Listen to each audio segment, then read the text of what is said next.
without knowing that my case had been already twisted, untruthfully reported by the local news media, Irish Examiner, Echo Live, with the Garda, Gallagher Brennan, and this Sergeant Gilbert Davis's untruthful statements with their lies and exaggerations and twisted true facts.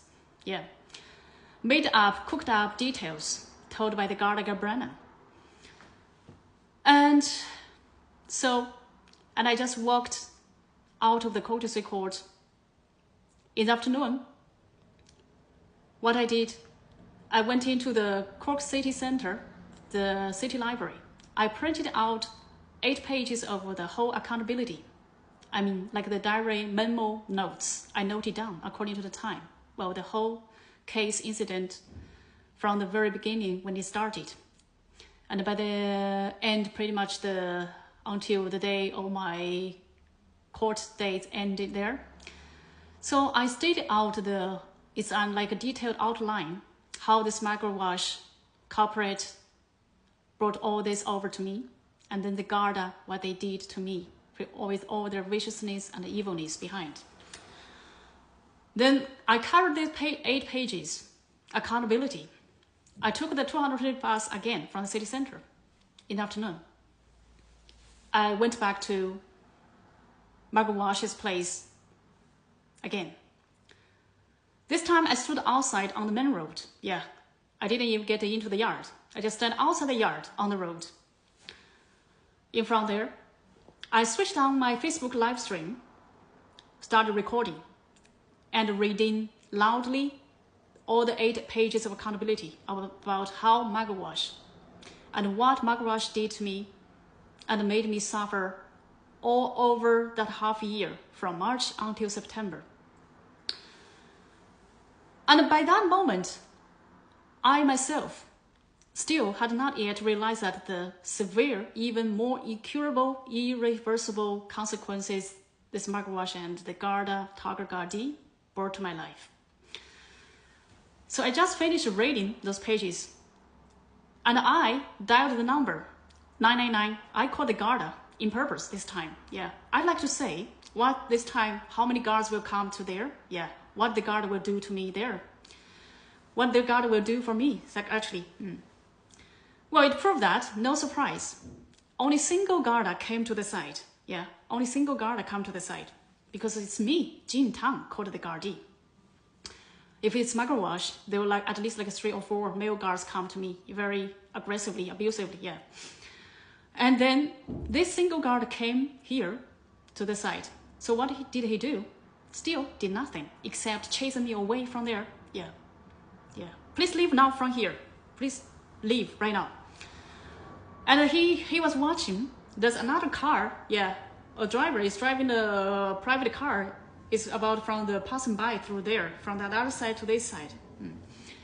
And he was watching come on, this is a public place, people around here, He said to let other people listen to this is probably not suitable or not appropriate. Why? What they are trying to hide in there from, I see. So I just, when I watch this Garda trying to chase me away, and afraid other people will, might heard something from here, what happened, that lady, what did to me there. And he's kind of uneasily to chase on me right away. And I yelled the last sentence, I think there, by the moment when I leave, that, Margaret Wash, you got to pay back my life there. Then I left, yeah, because the Garda is trying to chase him away, he's just right after me there. And the Garda just trying to be staying neutral. If you have issues, just go get yourself a solicitor to, for her. Well, this Garda, as I said, they protect the local landlords. They protect them, even their own criminals. They commit crimes. They disguise their own guilty. Their crimes cover up themselves. And instead, turn around, punish us victims, innocent victims, leaving us suffering. And then turn around, you just, if you're suffering, if you're a victim, you just go get a solicitor. Why you keep protecting your criminals? Let her hide in her house. Allow her playing as victim in there. Well, Irish Gardaí. I don't want to say, I really out of words describe those bunch of Tiger Gardaí, yeah.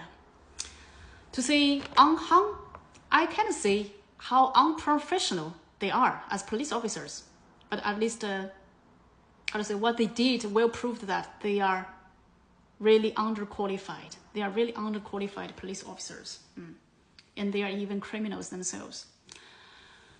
And then I left. So did I just let it go like that? No. A few days later, I think it's Saturday, on the 9th of September, 2023, I went with the same 8 pages of accountability I printed out from the Cork City Library. This time I went back directly to the Tucker Garda station in the afternoon. First, I think I still switched on the Facebook live stream line, recording, set my phone camera on my hand, carrying, and reading out the pages loudly, addressing those Tiger Gardaí to pay me back.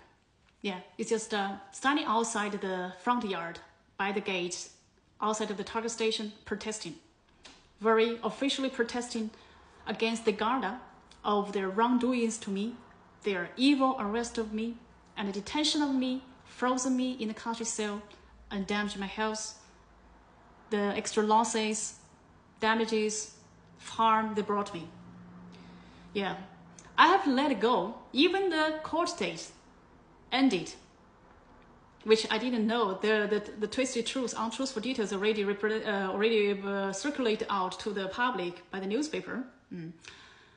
I have to let it go. That deep-heated frustrations, anger, and resentments in here, in the chest, that buried in here so toughly over the half year from March until September.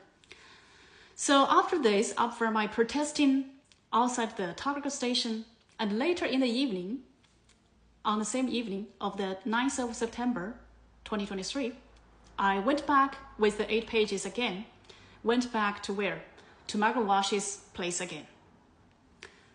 Standing in his front yard, yeah, just right in front of her house. Read out loud the pages there, later in the evening.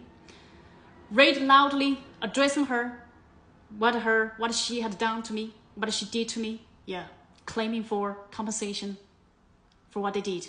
And then this time, Margaret Walsh called the Garda to have me arrested for the 3rd time. This time, 4 male guards came upon me, for which I didn't see their faces clearly.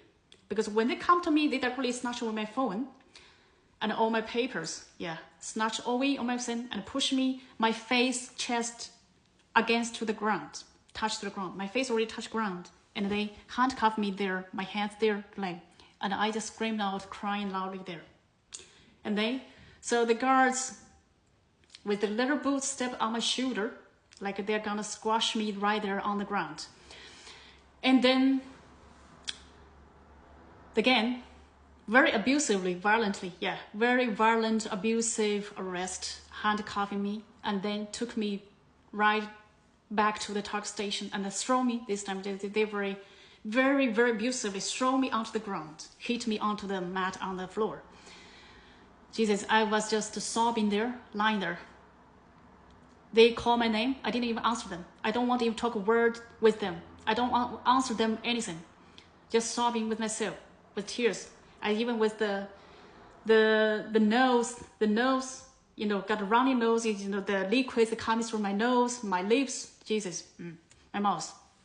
That how mess, yeah, holy mess in the country cell in the Tucker station. And I didn't talk to them. I didn't answer them. Yeah, I remained silently there, sobbing to myself.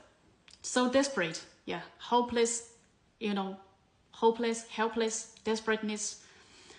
Again, about, it's around 1 to 2 hours later. And then